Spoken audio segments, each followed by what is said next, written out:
Enquanto o pessoal vai chegando, deixa eu apresentar o que é a nova NR, pode ser? Vamos lá, Marco, então, vamos começar lá, vamos começar contigo se apresentando, então apresenta a nova NR. Então tá. Vamos lá. Ô Ricardo, tá boa a iluminação aí? Como é que tá? Tá perfeito, Marco, Tá muito perfeito? bom. Beleza. Então, para quem não me conhece, eu sou o Marcos Campolino, então eu tenho a empresa 9NR, Segurança do Trabalho. O objetivo do nome 9NR é justamente devido à atualização que está tendo em todas as normas regulamentadoras, que a abreviação é NR, né?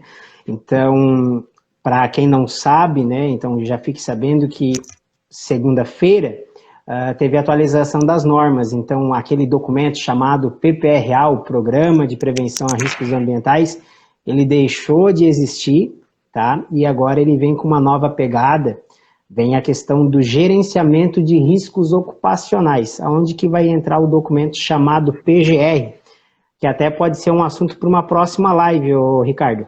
É um documento novo, é um processo diferente, corrigindo, não é um documento, né? As pessoas, muitos vão querer vender documento, mas não é documento. O GRO, ele é um ciclo PDCA, né?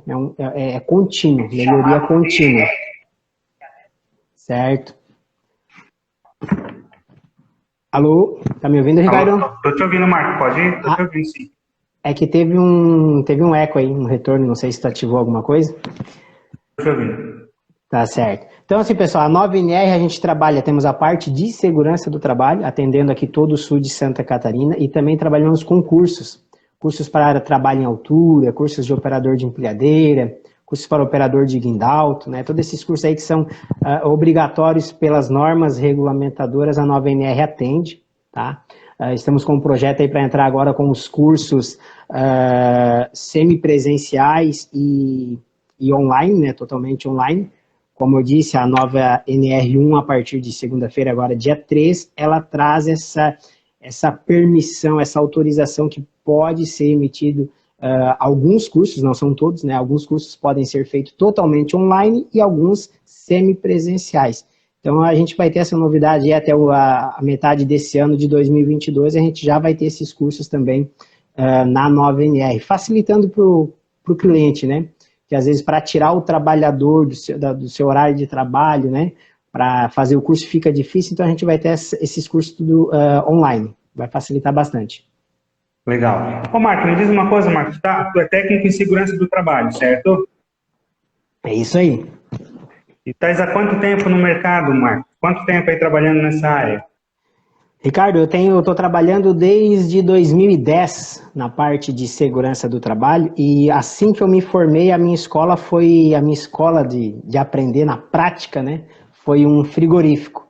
E nesse frigorífico eu trabalhei durante 2 anos e ali eu aprendi muito, né? Desde a parte de construção civil, que eles estavam em ampliação, construção civil, parte de mecânica, parte de caldeiras, questão de empilhadeiras, o pessoal no frio, o pessoal que trabalhava na lavanderia, então tinha riscos diversos, né, para todos os gostos. Então ali foi a minha escola. E daí diante daquela situação que eu estava trabalhando ali, eu achei interessante para mim sair da empresa e abrir uma consultoria nessa parte de segurança do trabalho devido à carência aqui na nossa região. Legal. Então, desde 2010 eu estou aí. Legal. Marco, vamos falar sobre SST, Segurança e Saúde do Trabalho?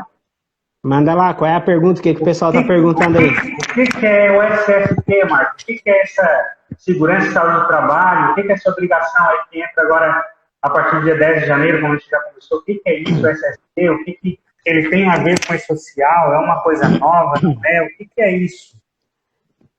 Certo, então a sigla que é utilizada pelo E-Social, SST, ele é Segurança e Saúde do Trabalho. Não é uma coisa nova, Ricardo, isso aí já está lá contemplado na CLT, na Consolidação das Leis Trabalhistas, desde 1977, onde a CLT ela diz assim, ó, que toda empresa, né, toda aquela empresa que contrata um trabalhador, que registra lá na carteira de trabalho, né, a empresa ela deve garantir a proteção desse trabalhador, garantir a segurança dele evitando uma lesão, né, física, evitando o desencadear de uma doença com o passar dos anos. Então isso já é desde 1977, de lá para cá, claro, né, teve muitas atualizações. A CLT ela passou a responsabilidade, podemos dizer assim, para o Ministério do Trabalho desenvolver os procedimentos de segurança, que daí então a gente tem as normas regulamentadoras, né, onde a abreviação é NR, e cada NR, atualmente nós temos 37, hoje no dia 5 de janeiro de 2022, nós temos 37 NRs, e cada NR ela remete a uma atividade, a um serviço específico, e ela passa, então, as suas diretrizes. Então, segurança do trabalho é proteger o trabalhador, identificar uma situação de risco que ele está exposto, que ele pode se machucar ou de imediato, ou adquirir uma doença com o passar dos anos, e diante dessa identificação, a empresa trabalhar as medidas preventivas que são necessárias para essa situação. E também daí tem a parte, Marcos, e a parte da saúde? A parte da saúde ela está relacionada ao monitoramento, que, né, vamos tomar um exemplo aí, um exemplo mais simples para nós poder estar utilizando aqui, a questão da exposição ao nível de ruído, né? Então, um trabalhador que fica exposto ao nível de ruído acima do limite de tolerância ou até mesmo já no nível de ação, que é a partir de 80 decibéis, ele pode ter uma perda auditiva, que não vai ser de imediato, mas com o passar dos anos, da exposição a este nível de ruído, ele pode ter uma perda auditiva. Então é onde que entra a parte de saúde, onde a empresa tem que fazer o monitoramento, fazer exame de audiometria, para ver como é que está a saúde auditiva desse trabalhador, e depois, de modo sequencial, né, todo ano, vai fazendo essas avaliações de audiometria para ver a questão da audição do trabalhador. Tá? Então, segurança e saúde do trabalho é medidas preventivas para evitar um acidente de imediato ou desencadear de uma doença. Então, ela vai legislar sobre as condições do trabalhador, é isso, Marco? Ela legisla sobre as condições do trabalhador, seja ele CLT, estatutário, profissional liberal, enfim, mas é sobre questão do trabalhador, é isso, né? Ela legisla sobre nesse campo, certo? Isso, sobre o trabalhador, isso mesmo. E o que tem, o SST está incluso dentro do E-Social? Por que se está vinculado? O que é o E-Social, Marco? Que o pessoal tem tanto medo aí. Ô, Ricardo, então o E-Social, então vamos pelo começo, né? Ele é um projeto, então, que ele iniciou em 2014, então faz tempo já, imagina, estamos em 2022, né? Então ele começou em 2014, como você falou ali no começo, ele teve bastante mudanças, tá? Ele era muito complexo, então ele se simplificou bastante. Ele teve várias situações que teve prorrogação, né? Era para ter iniciado também em 2020, daí devido à pandemia, 2020 e 2021, então não conta, né? Então o governo, nesses 2 anos de pandemia, ele deixou quieto e voltou agora, então, para ser dia 10 de janeiro. O que acontece? Essas informações, o SST, ele está diretamente ligado no E-Social, sabendo que o E-Social, ele é um ambiente virtual. Tá? Então vamos dizer que o E-Social ele é um ambiente virtual, ele é uma pastinha, como se fosse lá no teu computador, onde tu guarda as tuas informações. Então esse ambiente virtual, aonde que todas as empresas vão enviar as suas informações relacionadas ao trabalhador e vai estar dizendo para o governo se eu estou fazendo algo para proteger meu trabalhador ou eu não estou fazendo. Então a empresa ela começa a declarar. E essas informações de SST, Ricardo, no E-Social, elas são uns pontos bem preocupantes, né? Porque sabemos que, pelo menos aqui na nossa região, né, muitas empresas acabam que não fazem essa parte de segurança do trabalho. E agora com essa obrigação de você ter que enviar a informação, lembrando que o E-Social ele não é nenhuma lei, né? Ele é apenas uma ferramenta de fiscalização, onde o fiscal, seja o fiscal do Ministério do Trabalho, ou da Previdência Social, ou o pessoal da legislação tributária, o fiscal que está lá, ele vai poder consumir as informações que as empresas estão enviando. Né? Então, o E-Social, ele não é legislação, ele não muda nada, ele é apenas uma ferramenta. Né? Ele é só um meio, né, Marcos? Ele é um meio, né? É um meio, é um meio. Quando eu visito alguns clientes, eu sempre pergunto, quando é que um fiscal teve na sua empresa? Ele, nunca veio ninguém aqui. Pois é, mas a partir do dia 10 de janeiro, você que vai até o fiscal, né, e vai declarar a sua situação. Até tem até tem umas empresas, Ricardo, que elas pagam um adicional de insalubridade, né, e acham que pagando o adicional de insalubridade está tudo certo. E eu tenho recomendado já para eles assim, olha, vamos trabalhar a questão de neutralizar esse agente nocivo.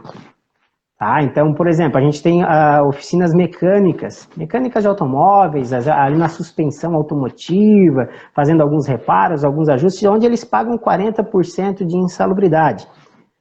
É bom para o trabalhador? Para o trabalhador é bom. Para a empresa é bom? Na hora que a contabilidade, informar isso lá nas rúbricas, né, na folha de pagamento do trabalhador, que a empresa está pagando esse adicional de insalubridade, levanta-se a seguinte questão, a seguinte pergunta, né? Puxa, essa empresa ela não está investindo em segurança? Né? Porque essa parte do adicional de insalubridade, a NR15, o objetivo não é que o empresário, né, fique custeando esse adicional, mas o objetivo é que a empresa invista em segurança, em treinamento, fornecer EPI, fiscalizar, para justamente neutralizar esse agente nocivo, para esse trabalhador não ficar doente, né, e depois até se afastando lá pelo INSS. Então, é preocupante essa parte de SST, né, nesses quesitos aí, tá? A insalubridade, a questão das aposentadorias especial. O que mais, Entendi. Ricardo? Entendi. Na verdade, tanto o social quanto o SST não é algo novo, como tu falou, né? A SST é uma coisa muito antiga. O social, ele começa aí em 2015, 2016, a parte de RH, mas ela já começa um pouco antes com os SPEDs, porque o E-Social, na verdade, é a digitalização de todo o processo. Então, ele já começa lá em 2010, com o envio dos SPEDs, com nota fiscal eletrônica, isso já começou lá em 2010, o negócio vem... O que está acontecendo agora é a conclusão da implantação do E-Social. Na verdade, começou lá em 2010 com os SPEDs, em 2008, com as empresas que foram selecionadas para dar os SPEDs, e agora a gente está chegando aí na reta final da implantação do E-Social, né? Que nada mais é, como falou, do que um grande banco de dados que vai centralizar todas as informações. Enquanto hoje cada órgão, a Receita Federal tem um banco de dados, o INSS tem outro, a Caixa tem outro, e com o E-Social vai ficar tudo limpo. Hoje aponta tudo. Acho que o único órgão que não está interligado no E-Social é a Caixa Econômica, mas o Ministério do Trabalho, a Receita Federal e a Previdência Social já estão interligados, é a questão da Caixa só questão de tempo. E como tu falou, por que não era cobrado? O que acontece? Antes do fiscal, por conta da demanda, o fiscal raramente aparece na empresa, né? A partir desse momento que eu estou enviando as informações por E-Social, as informações estão lá, o fiscal só vai abrir ali uma pasta, está lá toda a vida do marco, está lá toda a vida do Ricardo, e vai fazer a fiscalização sem levantar da cadeira dele. Essa é a grande questão, né? E é isso que pega. A obrigação sempre existiu do SST, o que a gente vai falar que sempre existiu, pelo menos desde a década de 70, né, Marco? Mas sim, o que acontece é que não tinha uma cobrança. E agora, com a digitalização, se tornou digital e agora o negócio começa a ficar um pouco mais complexo. É isso aí, é bem isso aí, né, Marco? Mas, Marco, tu acha que os objetivos da implantação do social, da SST, tu acha que realmente é a segurança do trabalhador? Tu acha que... O que tu acha disso, Marco? Tu já está sorrindo, né, Ricardo? Vamos e vemos. O objetivo do governo é faturar. Tá? Então, é faturar porque... porque o que acontece, Ricardo? Até tem a situação do PPP, né? Então, para quem não sabe, o PPP é o Perfil Profissiográfico Previdenciário, onde é o histórico do trabalhador. É o documento que vai comprovar se esse trabalhador estava exposto a algum agente nocivo que desse a ele direito à aposentadoria especial. Então, atualmente, quando as pessoas precisam se aposentar, elas demoram muito para se aposentar, tem que botar com processo judicial, justamente porque não tem informação. Né? Não tem informação, muitas empresas nunca recolheram a questão do financiamento da aposentadoria especial, né? Então o que acontece? Vamos pegar um exemplo aí, a marcenaria, tá, Ricardo? Eu tenho feito bastante serviços em marcenarias e a maioria delas tudo tem direito à aposentadoria especial, tá? O trabalhador. E elas nunca recolheram o valor de 6%, que é relacionado ao financiamento da aposentadoria especial. Claro, tem algumas empresas que vão ter a sua isenção, tá? Daí isso aí depois tem que ver certinho, cada escritório contábil verifica a situação do seu cliente. Mas então são situações que precisa esse financiamento. Esse trabalhador vai se aposentar mais cedo. Alguém tem que pagar essa aposentadoria mais cedo. A gente teve ano passado vários postos de combustível que todos os frentistas têm direito à aposentadoria especial devido à exposição ao benzeno, que é um agente nocivo, pode ser cancerígeno, né? E ele foi colocado lá na tabela 24 do E-Social como um agente nocivo que gera esse direito à aposentadoria especial, tá? E muitas empresas, então, não recolhiam esses 6% e muitos postos de combustível passaram a recolher, inclusive até retroativo, voltando 5 anos atrás, recolhendo. Então, isso aí o objetivo do governo é fiscalizar, né, e, diante disso, começar a cobrar aquilo que as empresas não estão recolhendo. Até tem uma situação ali da terceirização, que depois quero conversar contigo, Ricardo, que ali vai sair bastante também, questão das notas fiscal. Então, o objetivo máximo da segurança do trabalhador é aumentar a receita, Marco. Com certeza. Marco, agora, quais são as empresas, falando de SST, tá, de segurança e saúde do trabalho, que é a obrigação que entra em vigor agora dia 10 de janeiro, né, as empresas estão obrigadas a partir do dia 10 de janeiro. Quais são as empresas que estão obrigadas a enviar a SST? Porque a gente já ouve aqui, a gente trabalha com empresas menores, empresas pequenas, e normalmente a gente fala, eu faturo 5, 6 mil por mês, eu preciso enviar. Outra, eu tenho só um funcionário, eu preciso enviar. Outra, eu sou MEI, eu preciso enviar também. Ou outro, eu sou profissional liberal, eu tenho lá uma clínica, só tenho uma secretária, eu preciso enviar o social. Então, quem que de fato, quais são as empresas que precisam enviar o SST, essa informação de segurança e saúde do trabalho? Certo. Ricardo, então assim, o E-Social... Tá? Eu vou falar duas situações aproveitando essas atualizações que a gente tivemos nas NR, tá? Então, assim, o E-Social, primeiro, ele é legislação previdenciária, tá? Então, nós temos duas linhas de raciocínio, temos legislação trabalhista e previdenciária. Então, para atendimento ao E-Social, qual é a empresa que tem que enviar as informações de SST?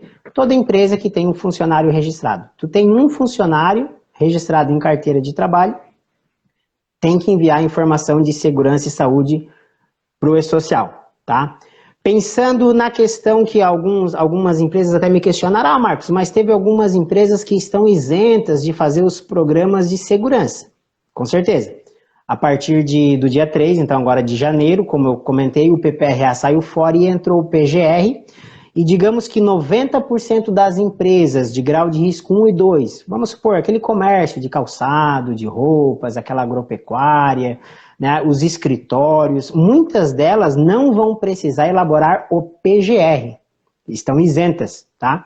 Só porque não pode misturar o PGR, que é uma legislação trabalhista, com o LTCAT, que é uma legislação previdenciária, tá? Então, toda empresa que tem um funcionário tem que ter o LTCAT, que são as informações que vai ser utilizada para preencher o E-Social. Entendi. Então, a obrigação nasce a partir do funcionário. Se eu tenho um funcionário, eu sou obrigado. Se eu não tenho um funcionário, eu sou desobrigado a enviar o SST, é isso? Isso. Se você é o sócio, se você é só prolabore, essas coisas assim, não precisa enviar informação nenhuma relacionado à segurança e saúde do trabalho. Certo. Então, se eu tenho empresa, só tenho sócios, uma empresa pró-laborista, por exemplo, não precisa se preocupar com a E-Social. Com o SST. SST, isso é. Isso. Isso certo. Aí. Marco, deixa eu te perguntar. KFF, empresas que são registradas, na verdade não é empresa, tem pessoas físicas que têm funcionário, por exemplo, Os dentistas, uma né? clínica, um dentista que tem lá, não tem um CNPJ registrado, mas tem um funcionário, está lá registrado na EPF, lá no SAT. Como é que funciona? Também tem obrigação para eles ou não? Segue igual, Ricardo, tudo igual, não tem nada de diferente. Se é funcionário, se é regido pela CLT, segue igual, tem que enviar isso. Tem que enviar, isso mesmo. Marco, agora já entrando naquela questão que tu levantou ali, um pouquinho fácil, terceirização. Certo. Empresas que não têm funcionário, tá? Hoje está em alta terceirização, certo? Então, empresas que não têm funcionário, mas terceirizam a mão de obra dela, terceirizam a atividade principal, a atividade secundária, enfim. Elas não têm funcionário, mas elas até terceirizam contratando ali uma MEI, ou contratando mesmo uma empresa limitada, uma empresa. Como é que fica? Essas empresas precisam enviar alguma informação para o SST? Até onde eu entendi, o entendimento é que SST era referente aos funcionários. Mas, nesse caso, terceirizei o serviço. Contratei, em vez de contratar um funcionário, contratei uma empresa terceirizada. Tem que enviar alguma coisa? Tem que enviar, Ricardo. Então, assim, ó, lá no regime geral da Previdência, tem alguns cargos, algumas atividades que devem ser enviadas, tá? Então, vamos no exemplo. Digamos que eu sou uma construtora, tá? Que está pegando bastante aí, o pessoal virando MEI, né? Então, eu sou uma construtora e eu terceirizei o serviço de pintura. A atividade de pintura, ela está lá nessa atividade do regime geral de Previdência. Então, se ela está nessa atividade, nessa categoria, o que eu vou ter que fazer como empresa? Eu vou ter que ir lá no meu sistema, na hora que eu for informar isso, eu vou ter que informar essa contratação desse trabalho, eu vou ter que vincular esse trabalhador, então digamos que seja um MEI, tá? Digamos que seja um MEI. Eu vou ter que vincular, cadastrar esse MEI no meu sistema como pessoa física, né, o CPF dele, porém daí lá, em vez de eu informar a matrícula do E-Social, eu vou informar a categoria do E-Social. Tá? Que daí vai ser a categoria que, por exemplo, o do MEI vai botar a categoria dele, se eu não me engano é a 741, tá? Vai botar a categoria, e daí o que o governo vai entender? Vai entender que eu contratei um MEI, né, naquela categoria para exercer aquela atividade. E o escritório contábil, o responsável por aquele MEI, vai fazer a mesma coisa. Ele vai chegar e vai dizer, ó, ele está prestando serviço em qual ambiente? Ah, ele está prestando serviço no ambiente lá da empresa do Marcos. Então, ele vai ter que cadastrar o CNPJ da empresa do Marcos. E diante dessa situação, Ricardo, daí você vai poder falar melhor aí com mais propriedade, daí tem a questão da... Ah, Marcos, mas para que eles querem saber? A questão da tributação é 11%? É isso, Ricardo? Isso, o que acontece é quando contrata prestadores de serviço, principalmente, vamos supor, contratei uma MEI lá, um pintor, para pintar um prédio lá. Tem uma consultora, em vez de contratar funcionários, eu contratei uma MEI. A MEI, na verdade, ela não é tanto a MEI quanto a EI, que é a empresa individual, ela não é uma empresa jurídica, não é uma pessoa jurídica, é uma pessoa física equiparada a uma pessoa jurídica, certo? Se tratando de pessoa física, sempre que eu contrato uma pessoa física, eu tenho que fazer o quê? Eu tenho que recolher o INSS, certo? Então, como que eu recolho o INSS? O INSS eu vou recolher 21% do INSS. Só que isso, muitos poucos casos estão fazendo isso. Com essa obrigação agora informada no SST, se eu contratei, eu estou informando, eu contratei, tá? Tenho uma MEI, tenho uma EI no meu contrato de prestação de serviço, logo o governo vai saber a previdência, controle previdenciário, né? A previdência vai saber que os 21% não estão sendo recolhidos. Isso porque MEI, empresas EI, que é a empresa individual, que até está em desuso, mas ainda existe, elas não são uma pessoa jurídica, são uma pessoa física equiparada a uma pessoa jurídica, diferente de uma empresa limitada. Quando você contrata uma empresa limitada para prestar um serviço, você está contratando realmente um CNPJ, você não tem que recolher o INSS dela. Mas no caso do MEI, estou falando de prestadoras de serviço, não comércio ou indústria. Fazer prestação de serviço precisa se recolher o INSS. E daí é um valor alto, e com essa obrigação aí agora, eu não sei como é que vai ficar, mas... Eu acho que não vai compensar, né, Ricardo? Fica complicado aí. Não, pensa um contrato de R$10 mil por mês, 21% do INSS já dá R$2.100. vale muito mais a pena tu abrir uma empresa limitada, certo? Trabalhar ali, colocar um prolabore um pouco menor, trabalha com fator R e paga 6% de imposto no Simples Nacional. Pensa que faturar R$10.000, tu pagaria R$600 numa limitada de imposto Simples Nacional, faturando R$10.000 por mês. Entendeu? Enquanto que um MEI ou uma empresa EI, no mesmo faturamento, só de INSS, já partiria pagando R$2.100. Então, tem que fazer cálculo, tem que fazer cálculo. Não dá para... Precisa de um contador para dar a melhor direção, então. Nesse caso aí, essas informações acabam que todo mundo... O que acontece? Principalmente o MEI, principalmente aquela coisa que é tudo muito simples, realmente é um regime simplificado, mas tem as suas questões que tem que levar em consideração. E uma das questões é essa questão do INSS. Tá? Hoje, principalmente quando a gente fala de construção civil, que está muito em alta para entrar MEI para prestar os serviços, né? É um caso delicado, é um caso bem complicado. Mas deixa eu te perguntar, empresa, tu já falou que um dos quesitos para enviar é ter um funcionário, certo? Também comentasse aqui, se a empresa é prolaborista, quando fala de prolaborista que não tem funcionário, só tem prolabore do profissional, não precisa enviar. Mas no caso de empresas que são prolaboristas, mas tem um estagiário ou um menor aprendiz, como é que funciona? Tem que enviar, não tem que enviar? Como é que funciona nesse caso? Do estagiário, lá no manual do E-Social, ele já diz para nós que fica opcional, né? Porque esse estagiário, geralmente, ele vai estar vinculado a alguma instituição, né? Agora, do menor aprendiz, tem menor aprendiz que se registra em carteira, né? Então, se ele não tiver exposto a um agente nocivo, né? Então, você pode estar registrando ele em carteira de trabalho. Então, se tiver registrado na carteira de trabalho, daí a informação dele vai também.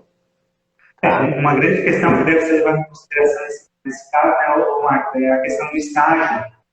Se é um estágio que está sendo intermediado por uma outra instituição, a responsabilidade é da instituição, né? Isso Agora, mesmo, isso mesmo. Existe hoje muito, o cara bateu na porta, vai contratar um estagiário e contrata ali tudo na informalidade. Tem que ter uma instituição, por exemplo, um Unesco, um ISU, um CIE, intermediário, a responsabilidade de enviar as informações são deles, no caso do estagiário que não está registrado na carteira, né? Isso Mas mesmo. já esse pessoal que é estágio tem que ter um intermediário. Se não tem intermediário, e entrar com processo trabalhista, vai dar ganho de causa como funcionário e não como estagiário. Tá bom? Certo. Isso. Mas tem alguma forma, eu sei que entra aí dia 10, mas tem alguma... Normalmente a lei existe brechas. Tá? Existem brechas que o pessoal fica procurando brecha, principalmente os advogados sempre estão procurando uma brecha, não estou falando pejorativo, mas sempre tem uma brecha para não precisar cumprir uma obrigação, certo? Por exemplo, esse ano agora, 2022, entrou a questão caiu o diferencial de alíquota, enfim, não foi sancionada nenhuma lei, então os estados têm, mas a federação diz que não tem. E daí os advogados procuram brecha, não, tem que pagar, não tem que pagar. Então sempre está se procurando uma brecha para fazer ou não fazer, né? No caso do SST, tem alguma forma de, não, por tu ter essa atividade, por tu ter isso, tu não precisa enviar, tem alguma brecha que não vai precisar enviar ou não tem que enviar e pronto, acabou? Tem que enviar e pronto, acabou, Ricardo. Não tem? Não tem uma brecha. Como eu disse, né? E-Social é só ferramenta, é um meio, né? Então a legislação ela já existe há muito tempo e até hoje não teve nenhuma brecha. A única brecha que teve foi de o pessoal não fazer os documentos, né? E ficar aguardando a fiscalização. Porém, a partir de agora, né, lembrando aí que dia 13 de outubro do ano passado, então, as grandes empresas do Grupo 1, né, o E-Social, para quem não sabe, foi dividido em fases, né? Então, Grupo 1, as grandes empresas, com faturamentos elevados, né?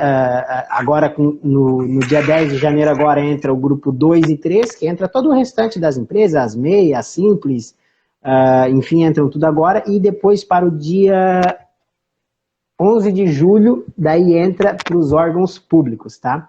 Mas não tem o que fazer não, Ricardo, tem que informar, né? Então, a partir do dia 10 de janeiro, tem que enviar, até quando? Tem até dia 15 de fevereiro, tá? Porque o envio vai ser sempre até o dia 15 do mês seguinte, Então começa Certo. agora em Então, janeiro. entra em vigor dia 10, é isso, né, Dia Marcos? Esse é o 10. prazo legal. Tá, e chegou no dia...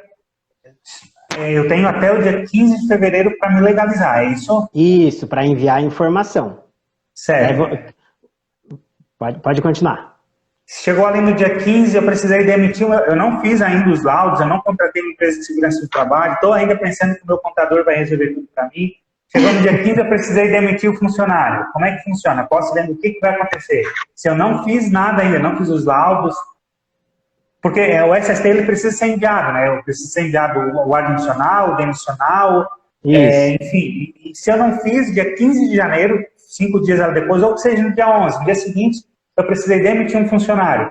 Vou poder demitir? O que Ricardo, poder demitir, você vai poder demitir, né? Só que essa informação, quando você não enviar a informação, você já está passivo, né? Está ali sujeito a uma penalidade, né? Então, para quem está nos assistindo aí, nós temos as NR, então a NR 28, ela é a norma que fala sobre as penalidades, então lá ela fala as multas, por exemplo, de não emitir um ASO, um atestado de saúde ocupacional, né, o exame médico, ela é a partir de R$600.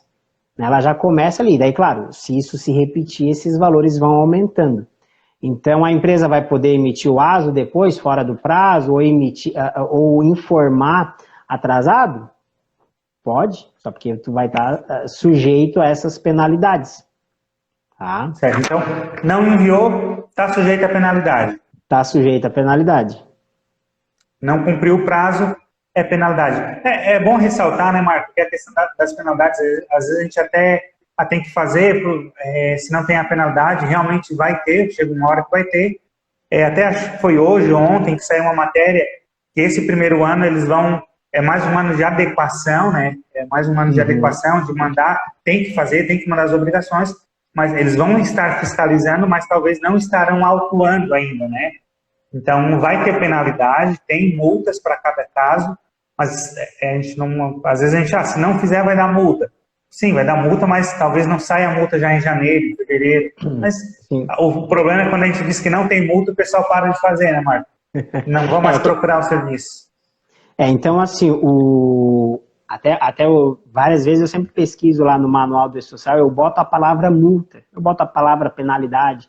Em momento algum o E-Social fala em multa, porque ele não é para multar, né? Então, ele é só um meio, vai estar ali. Mas então, essa situação que tu falou aí, que teve esse áudio ali, que foi falado que esse ano de 2022 vai ser mais para aprendizado, isso a princípio não é nada oficial, né? Então a gente não vai saber se vai gerar multa ou não. Isso, exatamente. Mas a questão cumpra a obrigação para não ter risco, né, Marco? Sim, porque indiferente do E-Social, o E-Social, tu tem que fazer o LTCAT, né? Desde 2004 tu já tem que fazer o LTCAT. Então, indiferente ou não, tem que ser feito, né? Então, nem que seja para... Até agora eu visitei as empresas, eu nunca fiz isso. Pois é, mas tinha que ter feito. O contador nunca me falou. Tem bastante situação. O escritório nunca me passou essa informação. Mas é aquela situação. Para as empresas pequenas, daí eu até usei os exemplos, se o contador chegasse e falasse para ti que teria que fazer esse LTCAT, você iria fazer? A maioria deles falou que não. Não, só vou fazer se tiver essa fiscalização. Então, daí a resposta minha é, pois bem, a partir do dia 10 de janeiro, você que tem que ir ao E-Social informar as questões de segurança.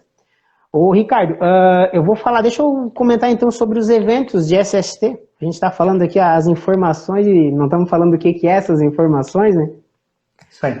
Então, assim, para quem está conosco aí, né, o E-Social ele dividiu em 3 eventos. Eventos são grupos de informações, tá? Então, nós temos 3 eventos que tem que ser enviado para o E-Social, que é relacionado ao assunto da nossa live hoje aqui, que é o SST, o Segurança e Saúde do Trabalho. Então, nós temos o evento que é chamado de 2210. O evento 2210, ele está relacionado aos acidentes de trabalho. Então, o que acontece? Se o trabalhador está fazendo uma atividade e foi pegar um material, deu um mau jeito na coluna, torceu o pé num degrau, num piso, caiu numa escada, ou estava vindo trabalhar, caiu de moto, bateu o carro, o cachorro mordeu, é um acidente de trabalho. Esse acidente tem que ser comunicado, à Previdência Social, né? Então você vai comunicar esse acidente, indiferente se foi um dia de afastamento, se foi 5 dias, 10 dias, essa informação tem que ir, deixa eu só mexer aqui, essa informação ela tem que ir para o E-Social. E essa informação vai de que maneira? Pela CAT, né? Pela comunicação de acidente de trabalho. A CAT, a sua legislação, ela diz que tu tem 24 horas para informar o acidente. Ou o primeiro dia útil. Aconteceu na sexta-feira, você pode enviar essa informação na segunda, tá? Então você tem essas 24 horas. Daí tu fez aquela pergunta, Ricardo, se tinha alguma brecha. Lembra ali que tu falou? Na questão da CAT tem uma brecha, tá? Na questão da CAT ela diz assim, ó, que se a empresa não conseguir, porque tem um decreto que diz, se a empresa não enviar essa CAT nessas 24 horas, digamos que enviou 20 dias depois, 2, 3 meses depois, vai receber multa? Ela não recebe multa, tá? Ela só vai ser penalizada ou receber uma multa se ela for notificada antes. Tá? Então, tipo assim, eu não enviei e eu fui notificado porque eu não enviei aquela informação, aquele comunicado de acidente. Daí eu posso ser multado. Mas, eu demorei 3 meses para enviar e enviei. Não vou ser multado, porque você pelo menos declarou. Né? Então, o negócio é quem é mais rápido, a notificação ou você enviar. Só que daí tem aquela questão que o DataSUS ele também está ligado, né, com a plataforma do E-Social. Então, essa notificação ela corre mais rápido. Né? Então, o funcionário se acidentou, foi lá no hospital, Sistema Único de Saúde atendeu e o médico lá registrou, foi um acidente de trabalho. Está lá no E-Social, o fiscal já está sabendo. E o fiscal vai ficar fazendo o quê? Esperando se a empresa vai comunicar esse acidente. E se ele verificar, a empresa está ocultando, não quer comunicar o acidente, ele já pode emitir uma notificação por ali. Tá? Então a gente tem essa situação aí também. Então, todo acidente de trabalho tem que informar a CAT, a comunicação de acidente de trabalho, e essa informação ela vai pela plataforma do E-Social. Não se usa mais o CAT Web como o pessoal utilizava, como nós utilizávamos, tá? O outro evento que nós temos também nessa parte de SST é o monitoramento de saúde do trabalhador. É aquela questão dos atestados de saúde ocupacional. Então, vou contratar um trabalhador. Tá? Vou pegar um exemplo de um polidor de veículo. Tá? Então, o pessoal, aquele que vai lá, lixa o veículo, faz o polimento com uma politriz.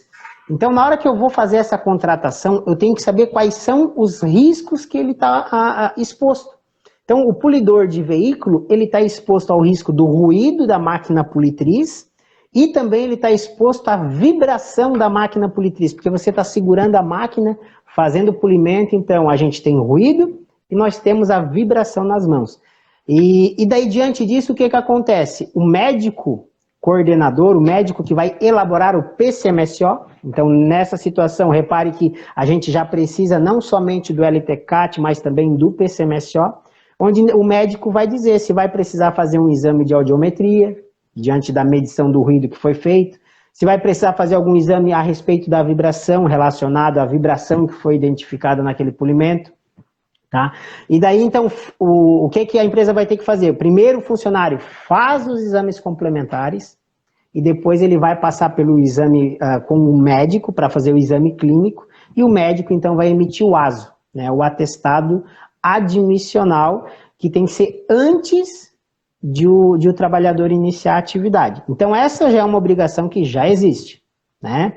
Diante disso, Ricardo, a gente tem os exames periódicos. Muitas empresas que eu tenho ido, Marcos, o que é isso? Periódico? A gente nunca fez. Tem que fazer. Então, empresa que tem exposição a risco, exame periódico anualmente. Todo ano tem que fazer exame periódico. Eu entrei dia 10 de fevereiro. Dia 10 de fevereiro do ano que vem tem que fazer, de preferência até antes. Não deixar chegar em cima do dia, né, para não passar e não vencer. Né? Então, a gente tem que enviar sempre no prazo. Então, exame periódico, tem exposição a risco, tem que fazer. Aquela empresa que não tem risco, daí vamos entrar então aqui agora a NR7, que teve atualização também dia 3, ela diz o quê? Que a empresa que não tiver risco físico, químico, biológico e o ergonômico, tá? Ela pode fazer o exame de 2 em 2 anos, tá? Então, vamos... pela experiência que eu tenho da nossa região aqui, 80%, então os exames vão ser de 2 em 2 anos. Não vai ser precisar estar fazendo todo ano, tá? Diante disso aí, a gente tem os exames demissionais, né? Então, exame demissional, vou demitir o trabalhador, eu tenho até 10 dias para fazer esse exame demissional dele, tá? E se tiver exame complementar, também tem que fazer o exame complementar. E diante disso, tem o outro exame. Eu estava conversando com um empresário ontem, o empresário disse, mas que tanto exame que eu não sabia. Pois é, mas tem tudo isso aí. Vai fazer um exame de mudança de função. Melhor, corrigindo. A antiga NR7 era mudança de função. Agora é mudança de exposição ao risco. Tá? Deixa eu pegar um exemplo aqui, deixa eu ver. Vamos supor que eu trabalho em uma indústria, tá? E eu sou um gerente de produção nessa indústria. E eu tenho o operador de empilhadeira. O operador de empilhadeira está exposto ao ruído, tanto da empilhadeira e das máquinas da indústria, e está exposto à vibração, certo? Eu sou gerente de produção. Digamos que, porventura, eu necessite, durante um mês, para cumprir umas férias desse operador de empilhadeira, eu vou operar a empilhadeira. Eu tenho curso, tenho treinamento, capacitação autorizado para isso, e eu preciso operar a empilhadeira. Então, nessa situação, vai ter uma mudança na exposição do risco. Por quê? Porque antes, eu como gerente, eu estava exposto somente ao nível de ruído, que eu estava ali controlando a produção, né? Só porque agora eu vou dirigir, eu vou operar a empilhadeira. Então, agora eu vou estar exposto à vibração. Então, eu tenho que fazer esse exame para essa situação, tá? E essa informação, ela tem que ser enviada no e-social. E depois, quando voltou o trabalhador, daí você retorna para a sua situação de novo, mas daí tu não precisa fazer nenhum exame, certo? Então, são essas situações que a gente vai ter que tomar bastante cuidado. Então, assim, em empresas grandes, o negócio vai ser mais complexo, tem muito mais cuidado. Empresa pequena, né, ali 2, 5 funcionários, 10 funcionários, até fica mais fácil para controlar. Entendi. Ô Marco, agora, todas essas informações que tem que ser enviadas, elas são referentes segurança e saúde do trabalho. Na verdade, é o que a gente está falando. Está falando aí de caso, de CAT, enfim, são tudo informações referentes ao funcionário, à saúde ocupacional dele, à saúde mental, enfim. Agora, a pergunta que não quer calar, de quem é a obrigação de enviar essas informações? O pessoal tem muita briga aí, sabe? É do contador? Não, não é do contador. É da empresa de segurança do trabalho? Daí o cara diz, não, mas eu nem tenho empresa de segurança do trabalho. Então, claro que a gente sabe... A responsabilidade é do empregador. Ele tem que determinar quem que vai enviar. Mas de quem é a obrigação de enviar? O empregador não sabe, Ricardo, mas quem é que tem que enviar? Entendeu? A gente sabe que a obrigação é dele, mas eu tenho que determinar porque eu tenho conhecimento. Mas, e eu já defendo a minha causa, como que um computador pode enviar informação de segurança do trabalho, de saúde, que ele não tem habilidade para aquilo? Certo. Então, Ricardo, como você já falou, né, a responsabilidade é da empresa. Então, ou ela acessa o ambiente do e-social e ela tenta enviar, interpretando códigos, tenta enviar informação, que vai ser difícil, né? Ou ela passa essa responsabilidade, ela contrata alguém, né, e diz, olha, eu preciso que vocês enviem essas informações para mim, né? Então, isso tanto pode ser um consultório, um escritório de contabilidade, né? Desde que tenha um pessoal que, não, olha, vamos estudar essa situação e nós vamos enviar, né? Não pode simplesmente só chegar e largar um LTCAT, um laudo ali e dizer, ó, pega e envia, né? Porque tu tem que ter uma responsabilidade nesse envio e a preocupação maior, Ricardo, nesse momento é a questão da qualidade das informações. Tá? Então, ontem eu tive fazendo um trabalho num condomínio, e nesse condomínio estava lá que a auxiliar de limpeza, ela estava exposto a agente biológico, entendeu? E na conversa, ali desenrolando, mas qual é o agente biológico? Não, ela vai lá no cesto onde é colocado os lixos, né? Mas depois que o pessoal faz a coleta do lixo, ela pega de mangueira, ela joga uma água e passa ali uma água sanitária e deu. Tipo assim, Não existe agente biológico para essa exposição. Então, naquele laudo, estava dizendo que ela tinha a exposição a agente biológico, gerando um direito à aposentadoria especial. Então, tá errado, né? Então, essa informação tá errada. Então, tipo assim, ó, quem é que vai enviar essa informação? O interessante é que seja o pessoal da parte de segurança do trabalho, né? Por quê? Porque ele vai ler o laudo e se ele discordar, vamos dar uma segurada nisso aqui, vamos corrigir, vamos ajustar. Eu peguei uns laudos de 3 empresas, porque tem empresas de contabilidade que não vão enviar as informações, e essas empresas me procuraram e falaram, ô Marcos, olha, eu tenho o laudo, você pode enviar para mim? Eu disse, olha, deixa eu olhar o laudo de vocês. Eu olhei, o laudo estava certo, eu disse, não, beleza. Né, eu passei para eles uma proposta e eu vou enviar as informações. Isso porque o escritório de contábil disse, olha, a gente não se sente confortável para enviar essas informações. Tá? Então, pode enviar? Pode ser a clínica de segurança do trabalho, pode ser o escritório contábil. A questão é, o empresário vai definir quem, vai fazer uma procuração eletrônica, fazendo essa permissão, né? E o cuidado que tem que ser enviado é a qualidade das informações desse documento. Como eu disse ali, o LTCAT, Marcos, por que falou tanto LTCAT? O LTCAT, ele é a base para o preenchimento nos campos do e-social. E lembrando que o LTCAT, a assinatura, Ricardo, o responsável pelo LTCAT, tem que ser um engenheiro de segurança do trabalho ou um médico do trabalho. Entendi. Com relação ao envio das informações, até teve um comunicado oficial da FECONTESC, que é a Federação dos Contadores, que eles pronunciou dizendo que, porque existe essa confusão, o empregador está esperando que a contabilidade vai fazer tudo, enviar, vai até fazer os laudos e deixar tudo pronto. Deve existir um comunicado dizendo que a responsabilidade não é do contador, inclusive eles não orientam os escritórios de contabilidade a enviar essas informações, né? Até porque, como tu mesmo falou, o cara vai ver o laudo, vai entender do laudo, e a questão da qualidade da informação, você vai pegar um laudo, vai vir com XML, você vai digitar ele todo, vai enviar, então toda essa qualidade de informação aí é importante e isso está tudo certo, né? Mas, Marco, tu falou algumas vezes sobre os riscos da empresa, fala sobre risco 1, 2, 3, 4, o que são esses riscos, como é que quem está dentro de cada categoria, como é que a empresa sabe qual é a categoria dela, se é risco 1, 2, 3, 4, como é que é isso? Isso, então, cada empresa ela tem um número do CNAE, a sua classificação, né? Essa empresa ela é fabricante de artefatos de cimento, ela é um comércio de produtos, de calçados. Então, como é que eu vou saber?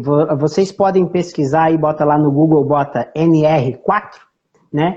E daí nessa NR4, lá no finalzinho vai ter uma tabela onde vai ter os KNAI, né? Então, tu vai pegar o KNAI da sua empresa, o KNAI principal, né? Ou o KNAI preponderante, e você vai procurar o número do seu KNAI.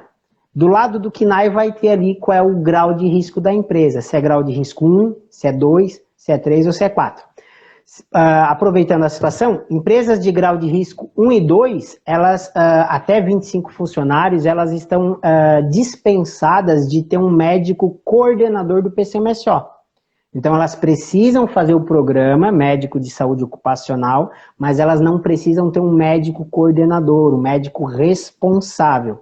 Daí, claro, a não ser que elas tenham mais de 25 funcionários. Isso para as empresas de grau de risco 1 e 2, né? Daí depois as empresas de grau de risco 3 e 4, daí elas já exigem, por exemplo, uma oficina mecânica, acima de 10 funcionários, já vai precisar de ter um médico coordenador, um médico responsável por esse programa, tá? Entendi. E o que define, então, o grau de risco é o KNAI da empresa. É o KNAI da empresa. E daí, cara, essa questão do KNAI da empresa, é bom atentar para os contadores, porque tem contadores aí, alguns que eu tive visitando, que eles estão meio perdidos ainda. Então tem que tomar muito cuidado, porque na hora que você faz a inscrição da empresa lá no e-social, tu tem que dizer qual é o KNAI dessa empresa, que às vezes tem empresa que tem o KNAI principal e tem vários secundários, né? Mas tu tem que saber qual é o KNAI preponderante. Aonde é que tem mais funcionários ativos, em qual parte desse KNAI. E esse KNAI ele pode mudar todo mês também, né? Essa informação que tu vai passar. Digamos que, deixa eu ver aqui um exemplo, eu tenho um material de construção, tá? Se no material de construção eu tenho somente o vendedor, o atendente de caixa, é uma informação que vai.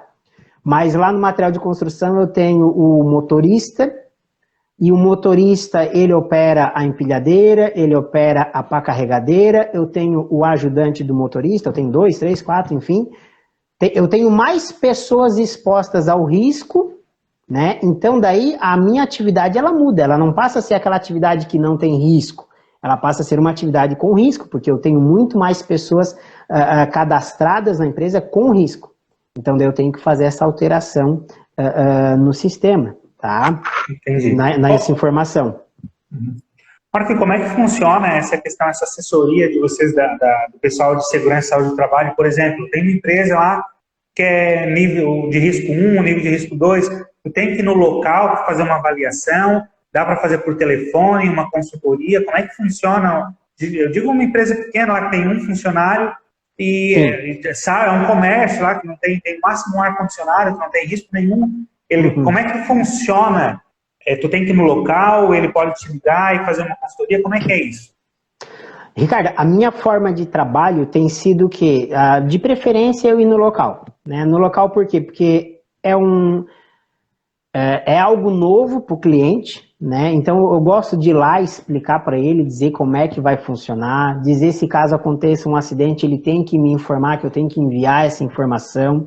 Diante disso, eu já vejo se tem algum risco físico, químico ou biológico presente no ambiente de trabalho. Por que eu já vejo isso? Para depois eu fazer o levantamento preliminar de risco e declarar que aquela empresa está isenta de um determinado agente nocivo, né? Então, como eu disse ali, a NR1, que começou dia 3 de janeiro, ela diz que a empresa que não tiver o risco físico, químico e biológico precisa pelo menos de um documento declarando isso. Então, eu preciso fazer essa visita, né, porque eu tenho esse conhecimento mais técnico para saber se lá realmente tem esse risco ou se não tem.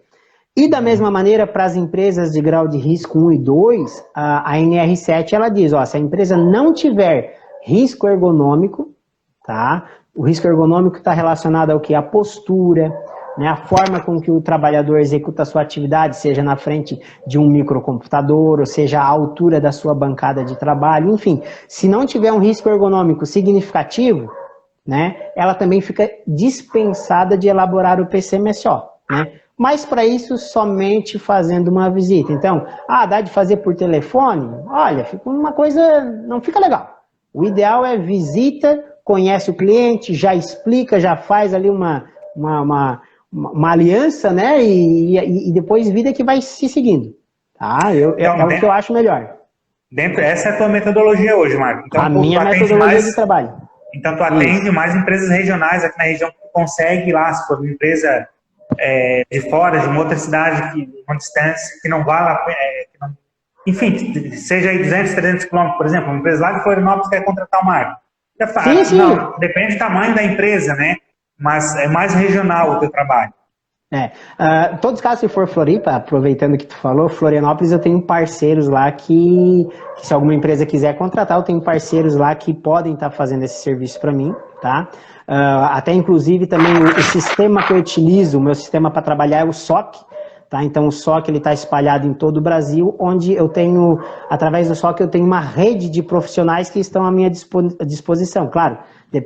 Vai depender muito o valor da negociação, e eu consigo fazer isso também. Eu posso ter uma pessoa lá no Rio de Janeiro, eu entro em contato com um da rede SOC, um credenciado, e eu peço para ele lá, faz o serviço, levantamento, preenche no meu sistema e tá tudo certo. Mas sempre para atender, não só regional, mas sim todo o Brasil, aí, em qualquer região do Brasil. Isso eu vou conseguir atender, inclusive a parte médica também. Tá? A parte médica eu também consigo. Faz a parte médica também, Marco. Não faz só a parte de segurança do trabalho, faz toda a parte médica também. Isso, essa parte médica eu estou iniciando agora, já sei o que é. Eu fui sócio em uma empresa desde 2017, né, relacionada à parte de medicina, então depois eu me desliguei para justamente trabalhar sozinho. Daí aconteceu, veio a pandemia, eu dei uma segurada, né? E agora que o mercado está aquecendo, eu já tenho uma parte médica, só porque agora está devagar. Eu quero ver se a partir de março ou abril, daí eu já estou com o meu escritório, minha clínica montada para estar atendendo os clientes. Certo. Marco, agora fala um pouquinho, tu está falando aí bastante sobre os laudos. Tu falou aí sobre PPP, PPRA, PCMCO, LTCAT, PCR. O que é esse monte de laudo? Para que eles servem? o que é cada um desses laudos? Quais empresas, tipo nível 1 e nível 2, você já falasse ali que nível 1 e nível 2 parece que tem preço só do LTCAT. Geralmente é LTCAT, o que é cada nível? O que é cada laudo desse? Certo, então pensando legislação previdenciária, atendimento ao e-social, LTCAT, laudo técnico, né, das condições ambientais de trabalho. Tá? Então, o que ele vai dizer? Se o meu trabalhador tem direito à aposentadoria especial.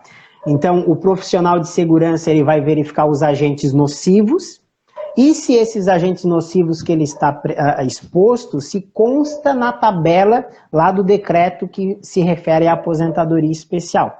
Então, o exemplo que eu dei aquela hora ali do polidor, né, o polidor de veículo. O ruído, ele está presente na tabela, né? E daí o que diz? Se passar do limite, tem direito à aposentadoria especial.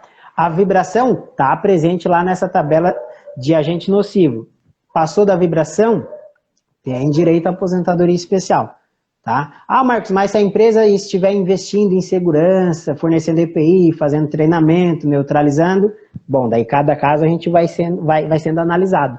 Né? Porque se a empresa realmente estiver protegendo, daí você vai dizer, olha, está exposto ao agente nocivo, mas esse agente nocivo está neutralizado, então ele não vai ter esse direito à aposentadoria especial.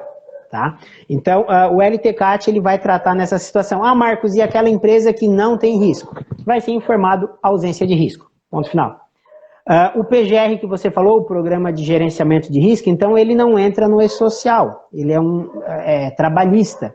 No momento, essa informação trabalhista não vai, mas acredito que futuramente, quando todas as empresas já estiverem dentro, já acostumarem, né, já ter essa mudança de cultura na sua rotina, acredito que futuramente o PGR ele entra também. Tá? O PGR nada mais é do que identifica também o risco, daí ele vai se aplicar em empresas que realmente têm o risco, né?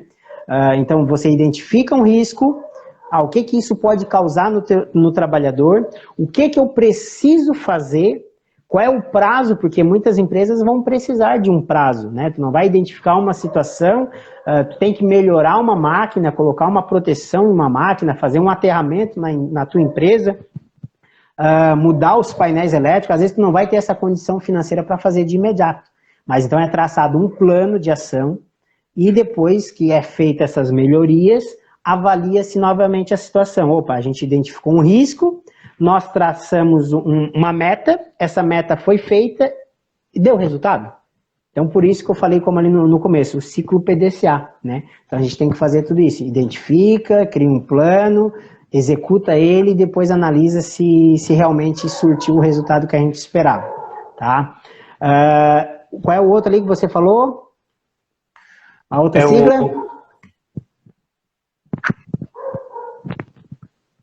É o PPRA, o PCMCO, o LTCAT tá. E o PCR. Então, o PCR é o PGR, tá? Isso, PGR. O PPRA não tem mais, tá? Então esse aí abortou, esse aí morreu domingo.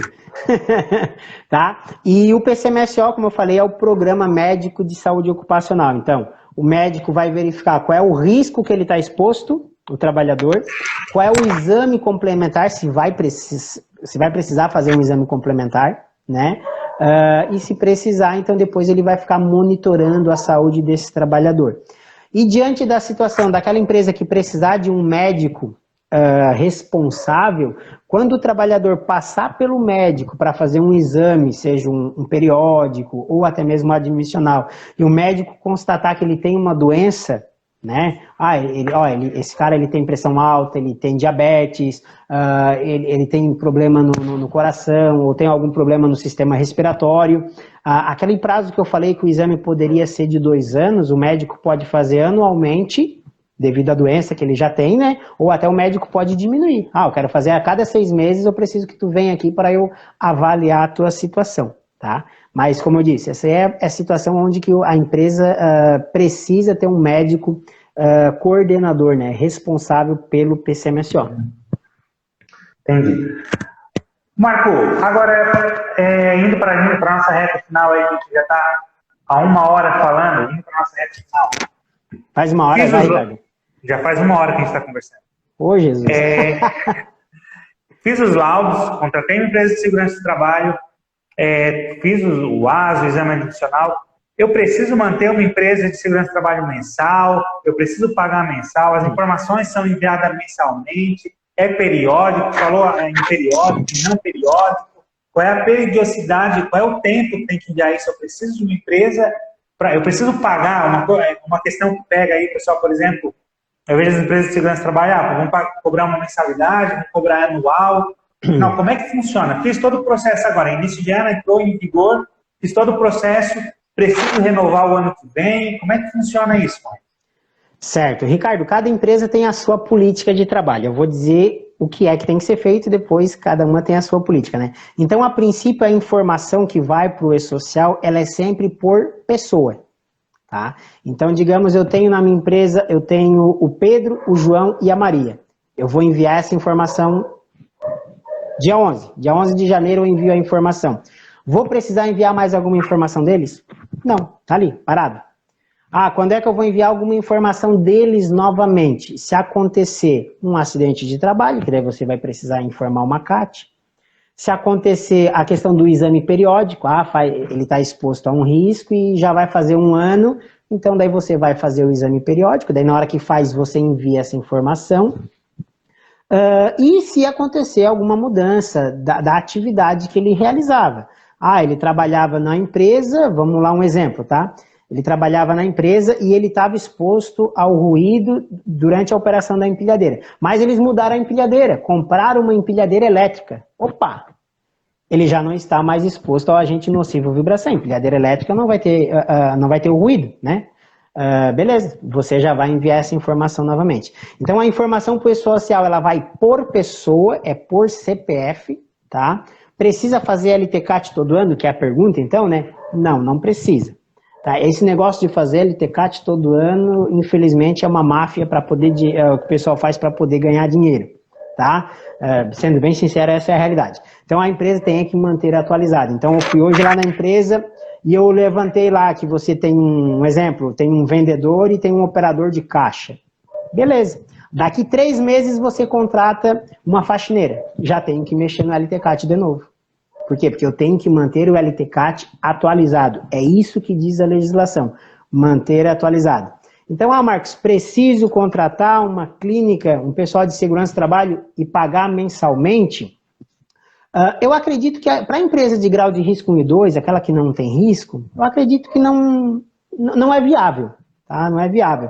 Mais fácil, contrata o serviço, elabora o LTCAT, e à medida que você vai precisando do PCMS, dos ASO, né, você vai fazendo os ASOs e vai enviando essa informação. Daí é onde que pega aquela situação que, lá no início, né, quem é que vai enviar? Então, se tiver um escritório contábil que se disponibilizar, não, olha, eu pego o teu atestado médico e eu cadastro aqui, né, ali questão de alguns minutos eu cadastro aqui e envio, sem problema nenhum, tá? Mas, se daí, eu não consigo, meu contador não vai fazer. Então, daí parte para a parte de segurança. Olha, você vai fazer, quanto é que tu me cobra? Então, daí tu fica refém de ter que contratar um ou outro para fazer esse envio, tá? Mas, na verdade, não precisaria ser um valor mensal, tá, Ricardo? Mas é que existe essa questão de tu tem que pedir para alguém enviar, né? Ou certo. Você acessa... Por exemplo, quando eu fiz os laudos, está tudo pronto, beleza, os funcionários, a LTCAT, tudo certinho, estou trabalhando, precisei, contratei um funcionário novo, que está dentro de uma função que já existe no LTCAT. Ele vai fazer o admissional, o médico que fizer o admissional vai enviar o ASO, ele pode enviar, eu já vou pagar para ele fazer o ASO ali, o exame admissional, ele mesmo pode enviar, certo? A mesma coisa do demissional, não. Se for aquele médico, aquela clínica que tu tem a base cadastrada, daí sim, né? Então, agora numa situação de um atendimento que a gente chama de atendimento avulso, né? Onde hoje tu faz em um determinado médico, amanhã ou depois tu faz em outro, daí ele não tem essa base, daí ele não tem como enviar, né? Porque tu precisa ter toda uma base... o mesmo médico, a mesma clínica, você não vai pagar mensal, mas precisa de um adicional, você vai mandar lá naquela clínica, lá na nova NR, enfim, fazer o adicional e... Uhum. Essa tem sido a minha política que eu tenho adotado aqui no sul de Santa Catarina, então, ô, Ricardo. Se fazer comigo, eu não vou cobrar valor mensal nenhum, né? Eu envio, desde que o exame médico seja feito pela minha empresa, né? Porque daí na hora que eu faço esse exame médico, eu cadastro o trabalhador e pronto, na hora que o médico der um ok ali, salvar, a informação vai automática. Então, se fazer comigo, como se diz, já está incluso. Fez o ASO, já está incluso o envio, né? Mas daí tem que ser uma empresa que eu tenha esse serviço cadastrado na minha base, tá? Como eu comentei no início da live, então teve uma empresa que me contratou só para enviar os eventos para ela. Beleza, eu cobrei um valor X inicial. E a partir de agora, o que acontecer, basta ela fazer o atendimento médico comigo. Fazendo comigo, a informação já vai. Tá? E assim eu vou criando uma aliança, né, uma relação de longos anos aí com as empresas. Entendi. Marco, vamos para as considerações finais? Alguma consideração final? Era mais ou menos isso aí que eu tinha de perguntas aqui que o pessoal tinha levantado para a gente conversar. O custo para implantar isso tudo é muito alto, Marco? Tem um padrão, não tem? Como é que funciona isso? É caso a caso? É por CPF? Como é que funciona? Olha, Ricardo, vai variar muito a questão de valores, tá? Mas vamos lá, vou passar um valor que eu tenho praticado aqui. Então, para essas empresas pequenas ali, sem risco, grau de risco 1, grau de risco 2, assim, que não tem risco, não incluso os exames médicos, tá? Só destacando isso, tá? Então, o exame médico daí faz o pagamento à parte, tá? Na hora que precisa o ASO ali, admissionado. Então, eu tenho feito no valor de R$850 para fazer o LTCAT e o PCMSO da empresa, só isso, né? Tem que fazer laudo ergonômico, tem que fazer PGR, essas outras situações, como eu disse, são legislação trabalhista. No momento, o foco é atender só o e-social, né? Enviar o LTCAT. Se querer os outros, a gente consegue fazer sem problema nenhum, mas hoje só para fazer isso eu consigo fazer nesse valor. Marcos, mas é uma empresa mecânica. Bom, daí os valores mudam, tá? Uma empresa mecânica, uma marcenaria, uma indústria, uma empresa de mármore, as coisas já mudam porque eu tenho que fazer avaliação quantitativa, seja de ruído, seja de poeira, seja de vibração, né? A responsabilidade também já se torna maior, tá? O que mais, Ricardo? Falou ali das considerações finais, né? Isso, Marco, vamos para as considerações finais para a gente finalizar a nossa live, aí que a gente já está bastante tempo falando. Tá. Então, assim, o e-social é modernização, então é o futuro das coisas, né? Saindo do papel, indo para o mundo digital. Modernização, mudança de cultura, né? Então, mudança de cultura, onde que o empresário que simplesmente ligava para ti e dizia, Ricardo, eu preciso de um funcionário para amanhã. Opa, não é assim. Né? Tem que ter o prazo de ligar, fazer agendamento, contratar, você fazer uma contratação preliminar, já avisar o e-social que esse trabalhador vai iniciar a atividade contigo, né? Então existe uma mudança de cultura, da maneira que a gente fazia, então isso muda, né? A questão da comunicação, então a comunicação ela vai ser essencial. Comunicação entre quem? Escritório de contabilidade, empresa e o pessoal da parte de segurança do trabalho. Então, a comunicação entre essas três áreas, elas têm que estar sempre presentes, porque senão vai dar erro. Se não tiver comunicação, vai dar erro. Então, acho que essas são as considerações, Ricardo. Modernização, não adianta, tu tem que embarcar nisso, não dá de deixar para depois, né? E comunicação e a mudança de cultura, isso é o essencial para nós estar atendendo o e-social. É isso aí, né, Marco? Então, pessoal, o e-social está aí, o SST, Segurança e Saúde do Trabalho está aí. Início da obrigação, dia 10 de janeiro. A partir do dia 10 de janeiro tem que enviar, tem que começar a na verdade, já era para estar se preparando, mas dia 10 de janeiro entra em vigor. A partir do dia 10 tem que enviar as informações, se contratou um funcionário, se demitiu, vai ter que fazer a informação de forma digital através do e-social. Tem até o limite aí, é dia 15 de fevereiro para estar legalizado, né, Marco? Então, mas começa dia 10 de janeiro. Não dá de deixar para a última hora, Ricardo. Quanto mais próximo, quanto mais próximo, o valor para a execução desse serviço vai ser maior, tá? Até eu já tenho passado algumas propostas para alguns clientes. Marcos, até quando? Olha, eu tenho passado as propostas e eu tenho dado prazo de 5 dias para fechar. explicando justamente isso. Olha, quanto mais próximo, maior vai ser a procura e eu vou ter que aumentar o valor, né, para dar conta da demanda. Isso aí. Então, pessoal, lembra que SST é uma obrigação, não é uma obrigação nova. A forma de entregar essa obrigação é nova. Antigamente, toda empresa precisava ter essas informações, o TCAT já era uma obrigação que existia.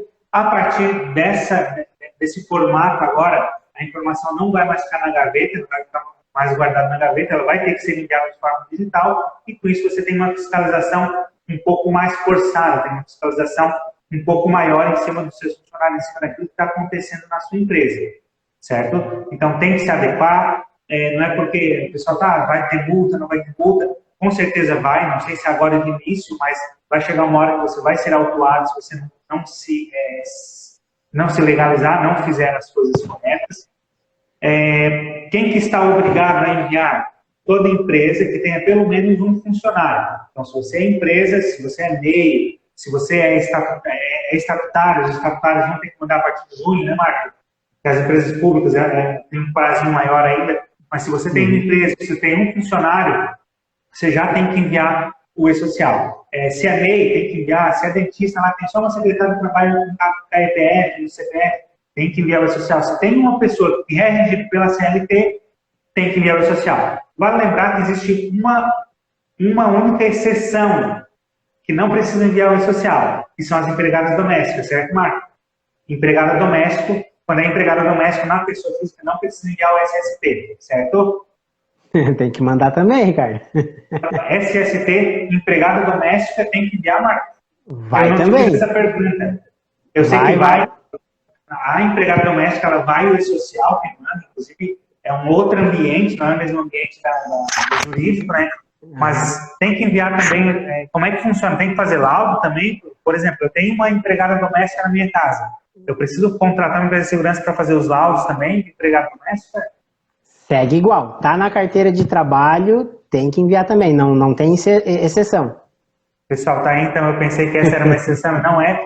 Inclusive, empregada doméstica tem que enviar os laudos também. Então, quem tem empregada doméstica registrada em carteira, eu não sei o que vai ser pior, Marco. As terceirizações dos MEIs ou quem tem empregada doméstica, porque esse pessoal, não sei se estão cientes dessa obrigação, entendeu? Certo. Então, não existe exceção. Tem funcionário registrado em regime de CLT, tem que enviar essa obrigação, tem que enviar as informações do SST, certo? E é isso aí, pessoal. Mais alguma consideração, Marco? Faz o teu pitch final aí para a gente... Como que o pessoal te acha, como que o pessoal te encontra, o teu contato, como é que faz para conversar contigo, para a gente encerrar essa live, Marcos? Certo. Então, para alguém que tenha alguma dúvida, queira mais algum esclarecimento, depois pode estar entrando em contato aí no telefone, né, o 998220155, tá? Também é o WhatsApp, então 998220155. Peço para vocês aí seguir aí 9NR Segurança do Trabalho, nosso perfil aí no Instagram, tá? E também tem o nosso site, quem quiser visitar aí o site 9nr.com.br. Tá? Desde já eu quero agradecer a cada um que esteve nos assistindo, aquelas pessoas que fizeram as perguntas, agradeço a todos aí que participaram. E desde já agradecer também aí, Ricardo, pelo convite, pela confiança para estar participando dessa live.